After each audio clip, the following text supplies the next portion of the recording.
Olá a todos! Estamos começando o nosso segundo vídeo da sexta semana do curso sobre tecnologia de comunicação de dados.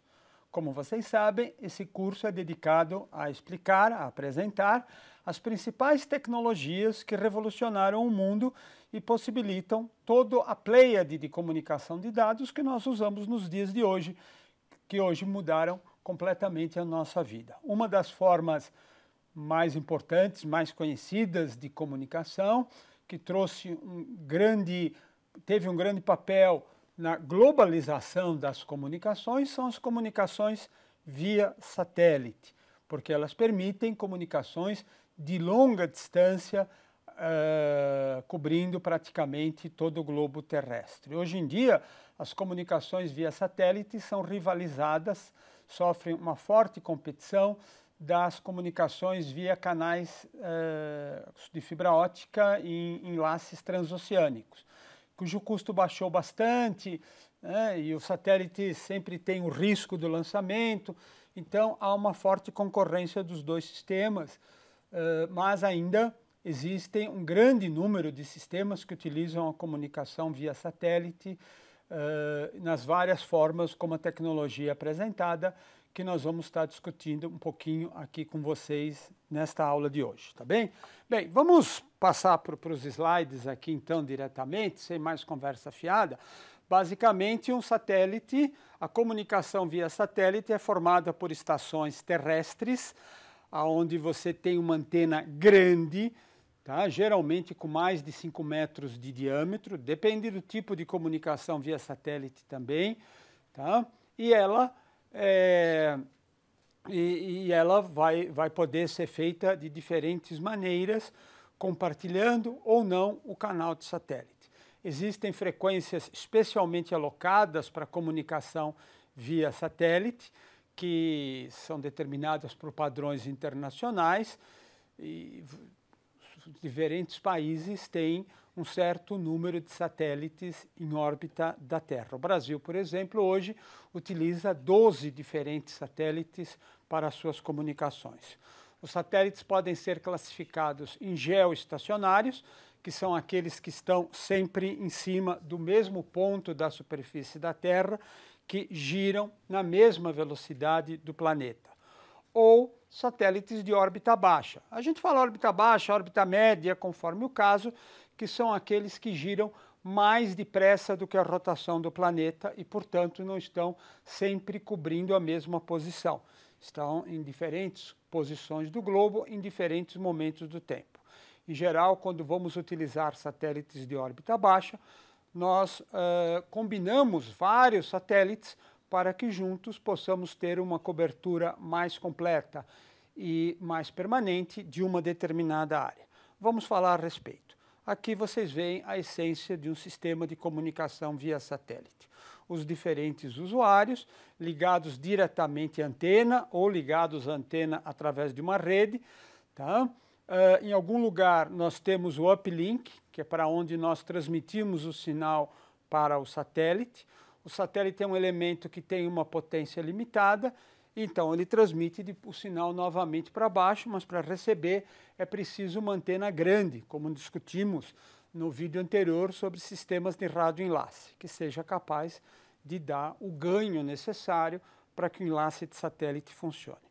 Por razões físicas, por razões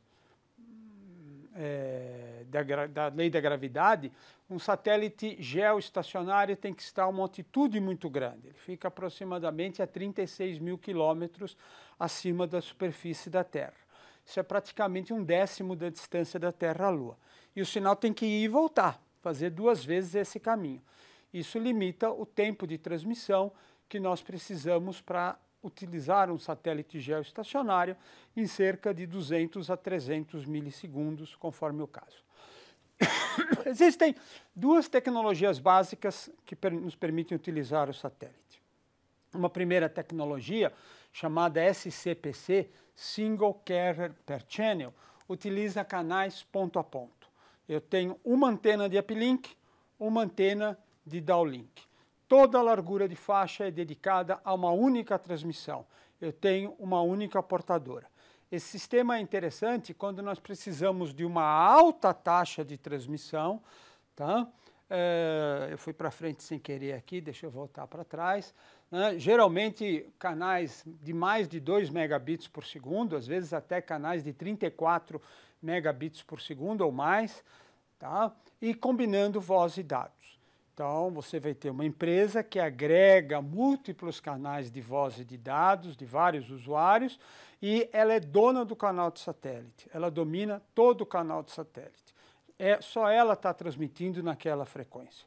Então, ela faz o uplink numa determinada região, onde é a origem do tráfego, e o downlink noutra determinada região. Por exemplo, uma empresa de telefonia poderia receber chamadas dos usuários aqui do Brasil, comunicações de dados dos usuários aqui no Brasil e transmitir isso para a Europa, para os diversos países europeus com os quais os nossos conterrâneos brasileiros estivessem desejando se comunicar.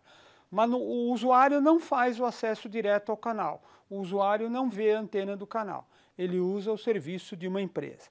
É um sistema caro, complexo, você precisa ter um volume de tráfego que justifique esse tipo de sistema, tá? E você precisa ter antenas grandes, de 4 a 6 metros de diâmetro, para conseguir atingir o satélite e receber o sinal. As estações terrestres da Embratel, em Morungaba, por exemplo, utilizam comunicação via satélite com tecnologia SCPC, principalmente, não quer dizer que seja exclusivamente isso. Então, as ligações são sempre ponto a ponto.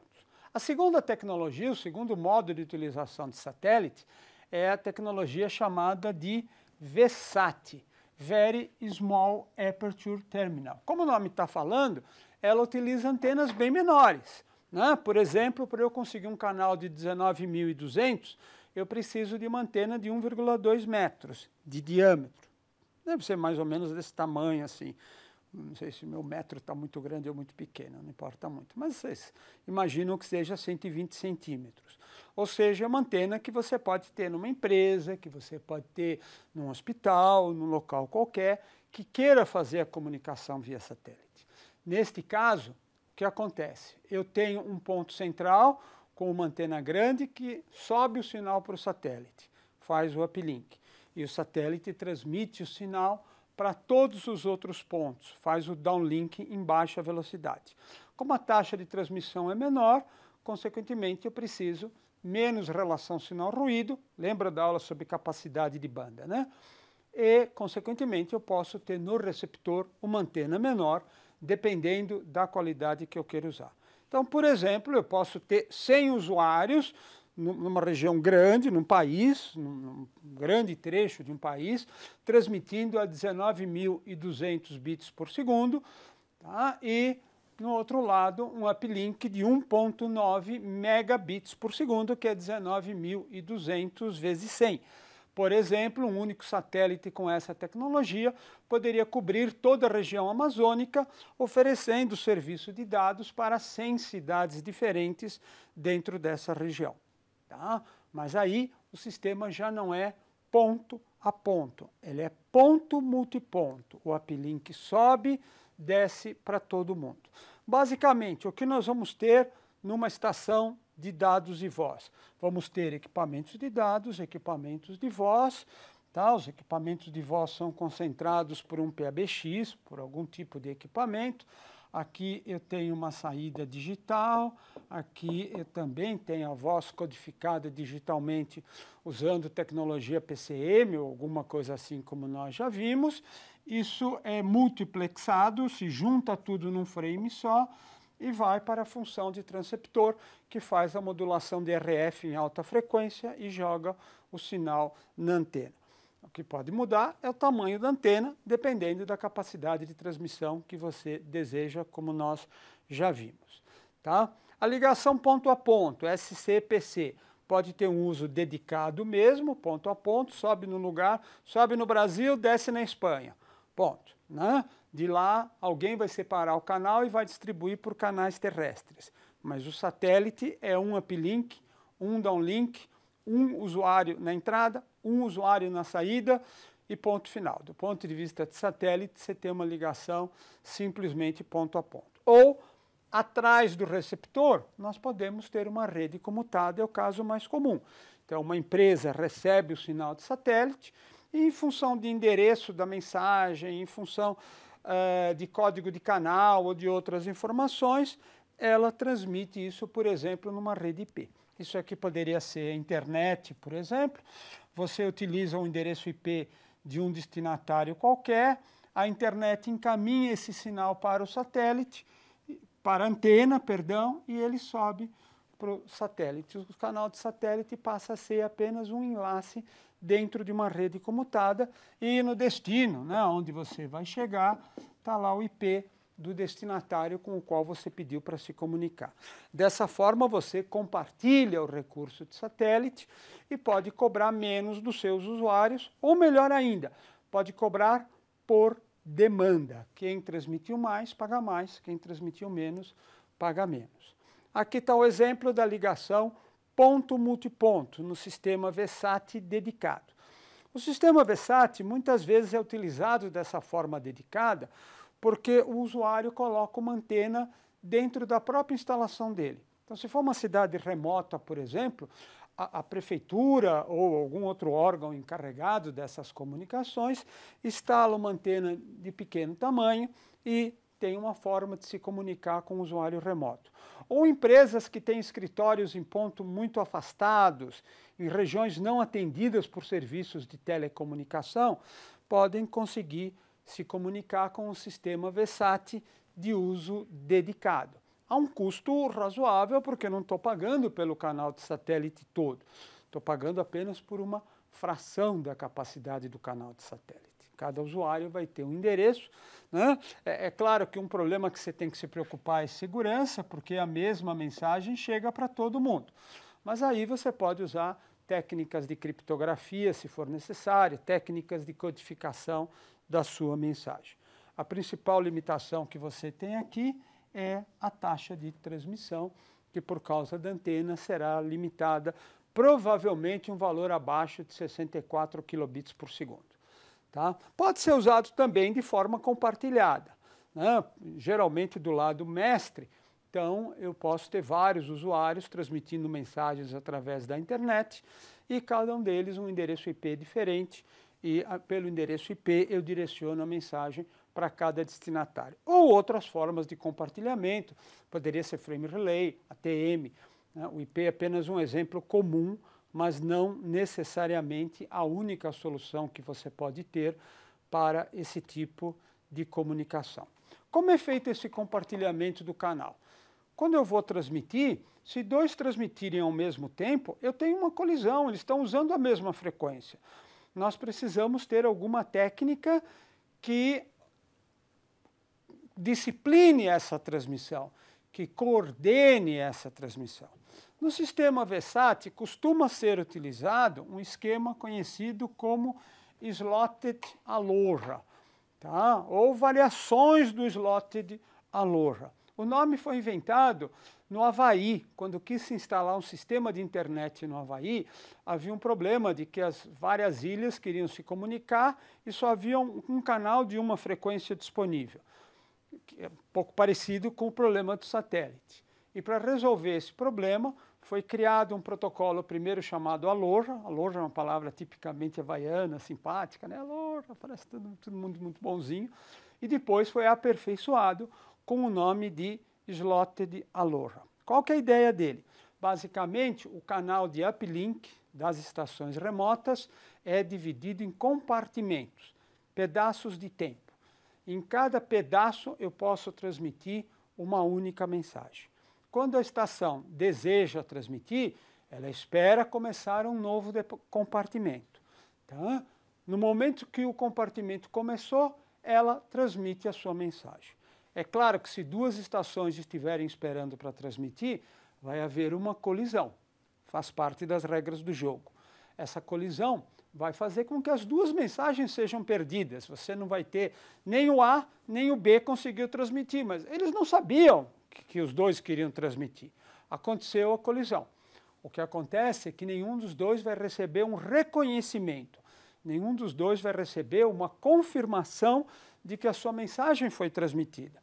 Consequentemente, eles vão se reprogramar para tentar novamente depois de um número aleatório de compartimentos. Não pode ser os dois o mesmo número, senão iria colidir de novo. Então, um fala, vou esperar 5 compartimentos, o outro fala, vou esperar 7.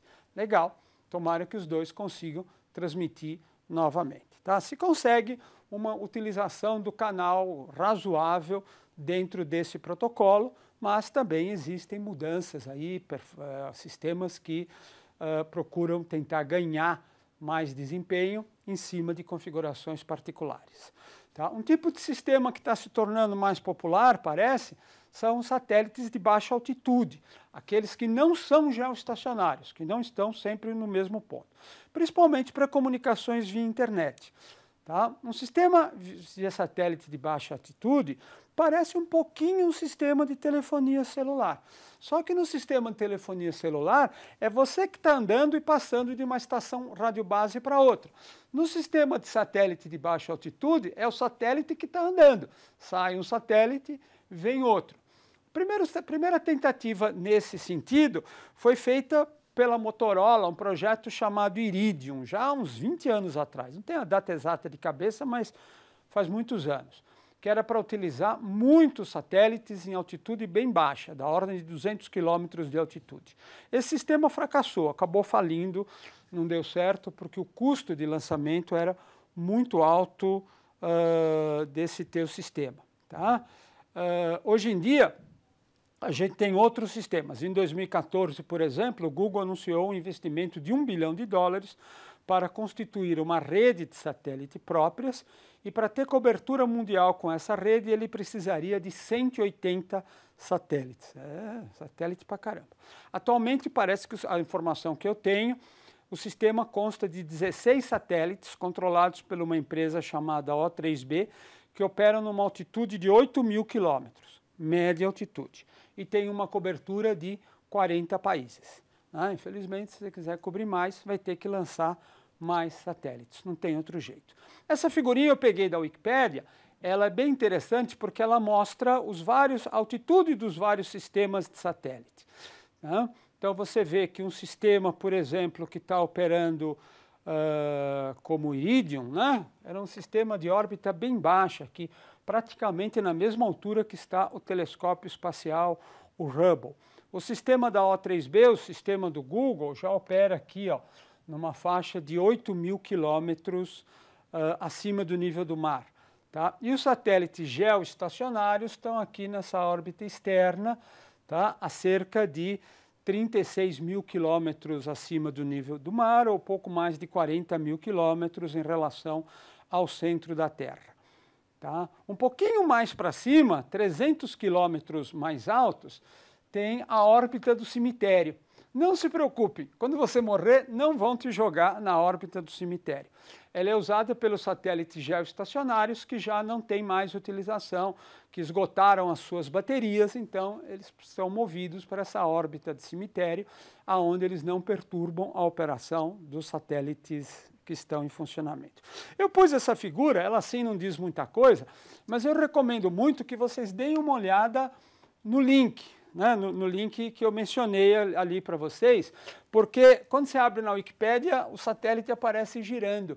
Então você tem uma ideia da velocidade relativa de um satélite de órbita baixa e de um satélite de geoestacionário. É bem interessante. Deem uma olhadinha, vejam lá, vocês vão gostar dessa figurinha naquela referência da Wikimedia, tá bom? E, finalmente, só para citar, né, os sistemas de satélite são alocados em diferentes bandas que são designadas por letras. Então você vai ver uma empresa falando, eu trabalho na banda KA, eu trabalho na banda KU, eu trabalho na banda X. Aqui você tem uma referência de quais frequências são utilizadas em cada uma destas bandas, tá bem? Bem, como a gente pretendia, a ideia era dar uma visão geral aí dos sistemas de operação via satélite, conhecer suas principais características. O material de apoio tem um trabalho que é uma dissertação de mestrado, é grande, tem mais de 100 páginas, mas detalha muito bem, um trabalho muito bem feito, inclusive algumas figuras, é o trabalho do Marco Protzek, foram tiradas de lá, Tá? Eu sugiro que pelo menos vocês deem uma folheada, talvez ler tudo não seja difícil, não tenho tempo agora, mas vocês vão ver muito mais informação interessante sobre essa área fascinante e desafiadora que é a comunicação via satélite. Por hoje é só isso, muito obrigado, nos reencontramos na 7ª semana. Até logo a todos.